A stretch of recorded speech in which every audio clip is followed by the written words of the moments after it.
You ask Tiger to calculate. This deals with finding the midpoint between 2 points. The midpoint between the 2 points is negative 22.5, negative 35. Let's solve it step by step. Plot the 2 points and calculate the midpoint using the formula. The coordinates of point 1 are, x1 equals negative 24, y1 equals negative 27. The coordinates of point 2 are, x2 equals negative 21, y2 equals negative 43. PM represents the midpoint of the 2 points.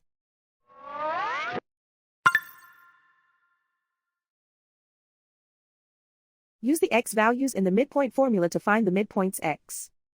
x1 equals negative 24. x2 equals negative 21.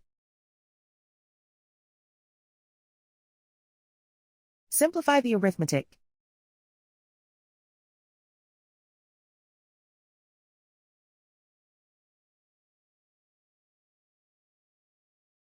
Use the y values in the midpoint formula to find the midpoints y.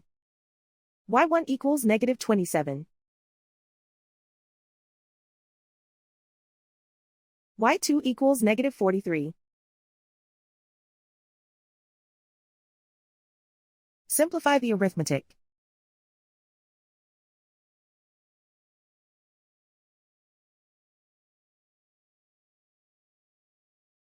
And so, the midpoint is, negative 22.5, negative 35.